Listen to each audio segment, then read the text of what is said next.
আসসালামু আলাইকুম। Light switch cooking রুমে স্বাগতম। হালিম এমন একটি মজাদার খাবার যেটা রমজান এবং ঈদ ছাড়াও যে কোনো সময় আমাদের বাড়িতে যে কোনো অনুষ্ঠানে আমরা রান্না করে থাকি। আর সেটা যদি হয় সম্পূর্ণ হোমমেড এবং প্যাকেট হালিম ছাড়া, তবে তো কথাই নেই। তো আসুন এখানে আমি আপনাদেরকে হালিম মশলা মিক্স এবং হালিমের ডাল মিক্স সহ পুরো রান্নাটা দেখাই। এই মশলা মিক্স করতে এখানে আমি কিছু মশলা নিয়েছি। যে মশলাগুলো নিয়েছি সেই মশলাগুলো নাম এবং পরিচিতি সেটা আমি আমার মশলা প্লেলিস্টে একটা ছোট্ট করে ভিডিও তৈরি করেছি এবং সেখানে দিয়ে দিয়েছি যে এখানে কি মশলা লাগছে এই মশলা মিক্সটা তৈরি করতে। আর এই মশলা মিক্সটা তৈরি করার পরে আদা রসুন পেঁয়াজ ছাড়া আপনাকে বাড়তি অন্য কোনো মশলা দিতে হবে না। এই মশলাগুলো তৈরি করা একদমই সোজা আর একদমই কষ্ট করা লাগবে না এবং ফ্রেশ মশলা তৈরি হবে। আর এই তৈরি করা মশলাটা দিয়ে আপনি shahi haleem, Hyderabadi haleem, chicken haleem, mutton haleem, beef haleem, যত রকমের হালিম আছে এই একটা মশলা দিয়ে আপনি করতে পারবেন। এক্সট্রা কোনো ইনগ্রেডিয়েন্টস ব্যবহার করার কোনো প্রয়োজন নেই। আর এই মশলাটা তৈরি করার পরে আপনি ফ্রিজে রেখে প্রায় 1 বছর, বাইরে রেখে 2-3 মাস থেকে 6 মাস পর্যন্ত ব্যবহার করতে পারবেন। অবশ্য গ্রানের পরিমাণটা একটু কমে আসবে, অতদিনও রাখার দরকার নেই। তবে এখানে আমি যেটা তৈরি করছি এটা আমি 2-1 মাসের মধ্যে শেষ করে ফেলবো। আর যদি ঘন 2-3 বার হালিম রান্না করি তবে এই মশলাটা কিন্তু শেষ হয়ে যাবে। আমি এখানে পরিমাণে অল্প বানাচ্ছি। অল্প করে বানালে যেটা হবে, হাতের কাছে কিছু মশলাও থাকলো, আবার সেটার ঘ্রাণটাও বজায় থাকলো। আবার যে কোনো সময় এই মশলাগুলো হাতের কাছে থাকলে আপনি একটা হালিম মিক্স তৈরি করে রেখে দিতে পারবেন। খুব সিম্পলভাবে এই মশলাটা তৈরি করা হয়েছে। আর এর প্লেলিস্ট দেখে মশলার নামগুলো দেখে নেবেন। আর ভালোভাবে জানতে হলে কমেন্ট বক্সে কমেন্ট করে নেবেন। এই ছিল আমার হালিম মিক্সের মশলা, যেটা এয়ারটাইট কোনো একটা কাচের বয়মে বা প্লাস্টিক বয়মে রেখে দিতে পারেন। কাচের বয়মে রাখলে এর ঘ্রাণটা অনেক দিন বজায় থাকে। এরপরে চলে যাব হালিমের ডাল মিক্স তৈরি করতে। হালিমের ডাল মিক্স তৈরি করতে গেলে সেটাও অনেক সহজ আর অনেক সাধারণ, আর সেটা অনেক পুষ্টিকর হবে আমাদের ফ্যামিলির জন্য। প্রথমে এখানে 1/4 কাপ নিয়ে নিলাম পোলাওয়ের চাল এবং নিয়ে নেব 4 রকমের ডাল। আপনি চাইলে এখানে খেসারির ডাল ইউজ করতে পারেন, আমি সেটা করিনি। এই ডালগুলো বাজার থেকে যত ফ্রেশ ডালই কেনেন আপনি এখান থেকে এগুলো ঝেড়ে বেছে মুছে নেবেন। বুটের ডাল, মুগের ডাল, মাসকলাইয়ের ডাল আর মসুরের ডাল। বুটের ডালের এখানে আমি নিয়েছি ছোলার ডাল, আপনারা বুটের ডাল নিতে পারেন। ছোলার ডালটা নিলে অনেক সুন্দর একটি স্মেল আসে। এবার এই ডালগুলোকে পরিষ্কার করে নিয়ে ভালোভাবে মুছে পরিষ্কার করতে হবে, এর গায়ে কোনো ধুলাবালি লাগানো যাবে না। তারপরে এটাকে একটা টাওয়েল, কিচেন টাওয়েলের সাহায্যে মুছে এরপরে আমি এটাকে রোদে একটু মুচমুচে করে নিয়েছিলাম 1 ঘন্টার জন্য। তারপরে স্টিলের প্লেট নিব আর এটাতে খুব দ্রুত গরম হবে। এরপরে এর মধ্যে মুছে এটাকে 1 ঘন্টার জন্য রোদে দিতে হবে। রোদে দিলে এটা মুচমুচে হবে, তারপরে গ্রাইন্ডারে দিলে খুব সহজে এটা গুঁড়ো গুঁড়ো হয়ে যাবে। তো আমি এটাকে আধ ভাঙা করে দেবো, আজকে একটু খুদের মতন থাকবে, তাহলে আমার কাছে ভালো লাগে। আপনারা চাইলে মিহি করে নিতে পারেন। তো সাধারণত হালিম কিন্তু মিহি হয়, তবে দানা দানা থাকলে ভালো হয়। তো এই ছিল আমার হালিমের ডাল মিক্স। এবার এই ডাল মিক্স আর এই মশলা মিক্স দিয়ে আমি আপনাদেরকে হালিম তৈরি করে দেখাবো, যেটা অত্যন্ত সুস্বাদু আর অত্যন্ত মজাদার একটি হালিম, আর পুষ্টিকর তো বটেই, যেহেতু ঘরে তৈরি করা। এবার আমি একটি প্যানে পানি গরম করতে দিয়েছি। যতটুকু হালিম আমি এখান থেকে নিব তার ডাবল পানি আমি গরম করতে নেব। ডাল মিক্স যতটুকু নিব তার ডাবল পানি এখানে গরম হতে দিতে হবে। পানিটা ফুটে উঠলে যেই পরিমাণ নিব ওই পরিমাণ, আমি এখানে প্রায় অর্ধেকটা পরিমাণ হালিম নিচ্ছি। তো ডাবল পানি গরম দিয়েছিলাম এবং সেটা নিয়ে পানির সাথে মিশিয়ে দ্রুত ঘুটে দিতে হবে, যাতে করে এখানে তৈরি কোনো দলা বেঁধে না যায়। যেহেতু গরম পানির মধ্যে দিচ্ছি, তাই গরম চুলাটা কিন্তু অফ করা আছে। এবার এর মধ্যে দিয়ে দিচ্ছি, দিয়ে খুব ভালোভাবে মিশিয়ে নেব। আর এইটা দেখলে পানি অনেক বেশি মনে হচ্ছে। এই টকবগে ফুটন্ত পানির মধ্যে যদি এই ডাল মিক্সটা ভিজিয়ে রাখা যায়, তাহলে এটা খুব সুন্দরভাবে ফুলে উঠবে এবং রান্না করতে কম সময় লাগবে। আর এটা খুব ভালো করে ঘুটে নিতে হবে, তাতে করে এর মধ্যে যে দলা পেকে থাকা এটা যেন না হয়। এরপরে এখানে চামচে যেরকম লেগে আছে এর ভিতরে দেখতে হবে যে এরকম কোনো কিছু লাম্পস টাম্পস ভেতরে আছে কি না।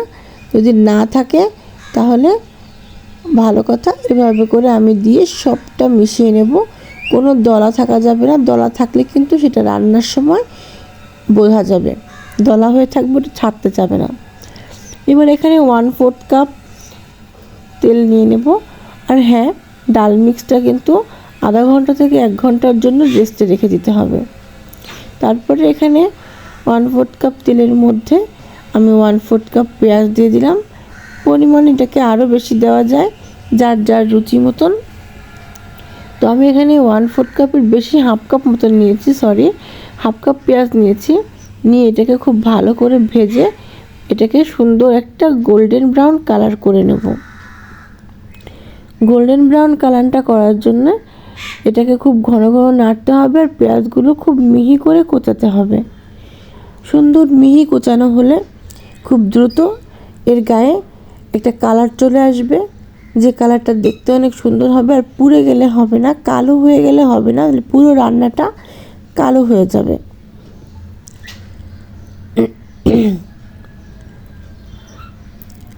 যখন পেঁয়াজ বেরেস্তাটা হয়ে আসবে, লাল লাল মতন হয়ে যাবে, তখন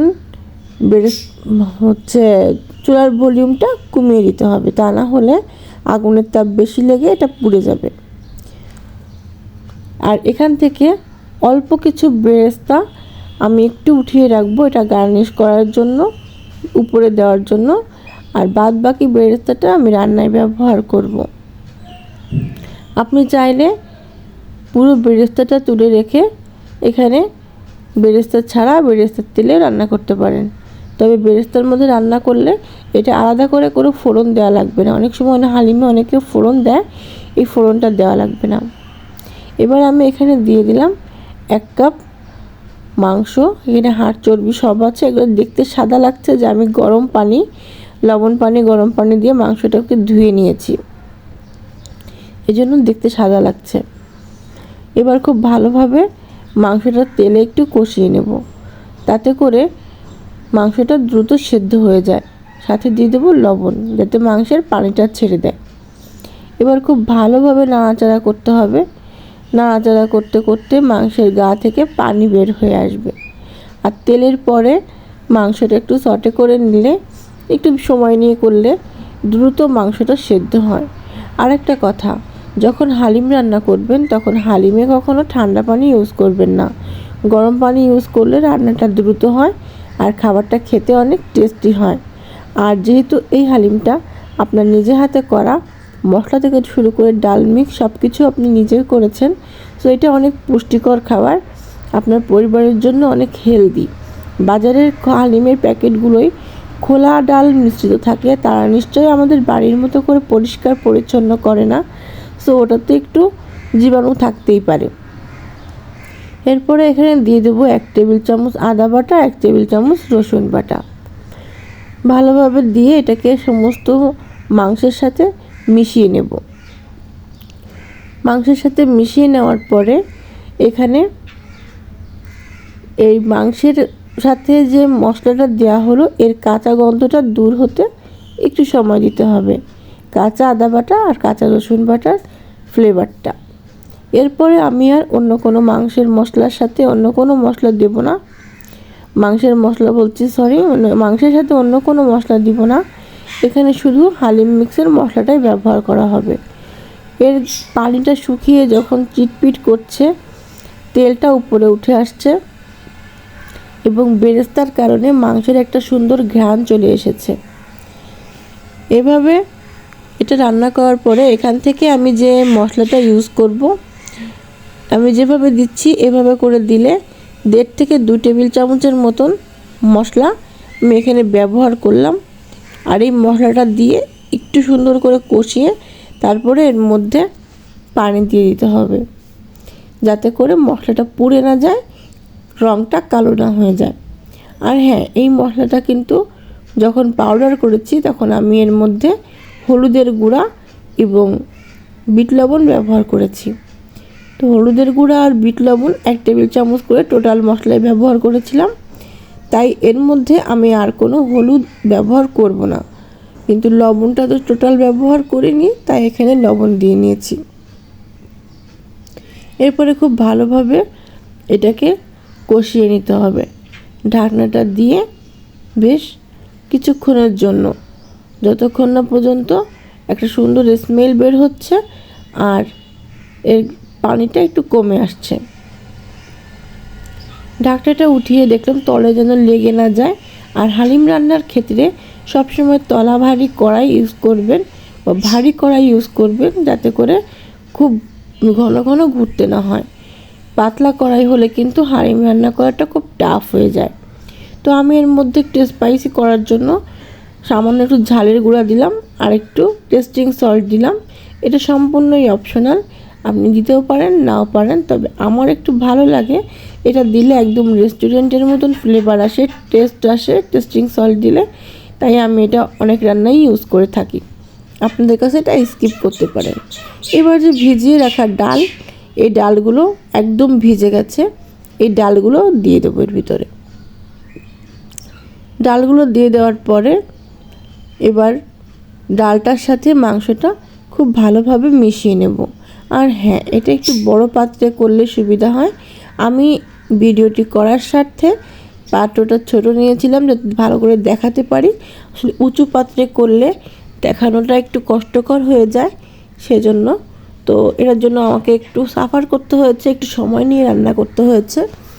আর আপনারা করলে একটু বড় পাত্রে করবেন, কারণ এটা টকবক করবে, ডাল যেহেতু ছিটে ওঠে, এটা কিন্তু ম্যানেজ করা কঠিন হয়ে যায়। এবার এর মধ্যে পানি দিয়ে দেওয়া হচ্ছে, পানি দিয়ে দেবো। দিয়ে দেওয়ার পরে এটাকে খুব ভালো করে নেড়ে চেড়ে ঢাকনা দিয়ে রান্না করতে দেব। আর নাড়ানোটা যেন খুব ভালো হয়, ডালের সাথে মাংস সব কিছু যেন খুব সুন্দরভাবে মিশে যায়। আর যেহেতু রোজা রেখে এটা করেছি, এটা টেস্ট করতে পারছি না, তবে এটা ইফতারির পরে বোঝা যাবে যে এটার টেস্ট কেমন হলো। ঢেকে দিলাম রান্না করার জন্য। এই ঢাকনার মাঝে মাঝে তুলে তলা থেকে নেড়ে দিতে হবে। ভিতর থেকে না নেড়ে দিলে নিচে লেগে যাওয়া, পুড়ে যাওয়ার সম্ভাবনা আছে। আর এই ডাল যদি একবার পুড়ে যায় তাহলে কিন্তু সেটা খুব মারাত্মক দুর্গন্ধ লাগবে, খেতে ভালো লাগবে না। আর যখন এরকম টকবক করে ফুটবে তখন একটু সাবধানে থাকবেন, এগুলো ছিটে গায়ে পড়ে। যাতে গায়ে না পড়ে সেজন্য ঢাকনাটা ঢালস্বরূপ আপনার দিকে ধরে রাখবেন, অথবা চুলার ভলিউমটা কমিয়ে দিয়ে নাড়াচাড়া করে তারপরে আবার ঢেকে দিবেন। এভাবে করে 2-3 বার ঢাকনাটা উঁচু করে নাড়াচাড়া করে দিতে হবে, যেন তলায় লেগে না যায়, ধরে না যায়। তো ভিউয়ার্স, আমার রান্নাটা কেমন লাগছে, আমার এই হালিম মিক্স তৈরি এবং সেই সাথে হালিম রান্না করা, এটা আপনাদের কেমন লাগলো জানাতে ভুলবেন না। পাশে থাকা বেল আইকনে ক্লিক করে রাখবেন, তার আগে সাবস্ক্রাইব করে রাখবেন আমার চ্যানেলে। আর পেজ থেকে দেখে থাকলে লাইক অ্যান্ড ফলো দিয়ে রেখে দেবেন। আর নিয়মিত ভিডিওগুলো দেখে আমার সঙ্গে থাকবেন। আর এই হালিম মিক্স তৈরির রেসিপিটা যদি ভালো লেগে থাকে ফ্রেন্ডস অ্যান্ড ফ্যামিলির সাথে শেয়ার করে দিবেন। খুব ইজি একটি রেসিপি। আর আমার এটা ছিল বিফ হালিম। আর আমি হালিমটা এরকম টুকরো টুকরো মাংস দিয়ে রান্না করতে পছন্দ করি, কারণ প্রত্যেকটা বাইটে মুখের মধ্যে মাংস থাকবে সেই জন্য। আর হায়দ্রাবাদি হালিমে তো মাংসটা গলিয়ে ফেলা হয় যাতে মুখের মধ্যে হালিমের টুকরো থাকে। তো এই ছিল হালিম রান্না। এরপরে আমি হালিমটা একটু ডেকোরেশন করার চেষ্টা করছি। তো আমি এখানে, আমার কাছে মাটির পাত্র নাই, যেটা আছে সেটা হচ্ছে স্টিলের একটা পাত্র। আমি তার মধ্যে হালিমটি সার্ভ করে আপনাদের সামনে প্রেজেন্ট করছি। তো তো আমার রান্না কেমন লাগছে এটা জানাতে ভুলবেন না। আর এই রেসিপিটা যদি ফলো করে থাকেন তবে আমাকে কমেন্ট বক্সে একটু জানাবেন যে আমার এই রেসিপিটা কীরকম। আর এই হালিমের মশলা মিক্সটা আমার মশলা প্লেলিস্টে দেওয়া আছে, আর ডিসক্রিপশান বক্সেও আমি দিয়ে দেব। আর এই হালিমটা তৈরি করার পরে আমি এখানে সুন্দর করে একটা প্লেটে পাত্রে ঢেলে এর উপর থেকে খুব সিম্পলভাবে গার্নিশ করে দিব। উপরে দিয়ে দেবো সেই রেখে দেওয়া একটুখানি বেরেস্তা, তার উপরে দিয়ে দেবো একটু শসা কুচি, তার উপরে দিয়ে দেবো আদা কুচি, এটা দিয়ে দেবো জাস্ট সিম্পল। আর এর উপরে দিয়ে দেবো একটু লেবু স্লাইস। এই তো হয়ে গেল আমার মজাদার সুস্বাদু হালিম। দেখা হবে পরবর্তীতে অন্য কোনো রান্না নিয়ে। সেই পর্যন্ত সবাই ভালো থাকবেন, সুস্থ থাকবেন। আল্লাহ হাফেজ।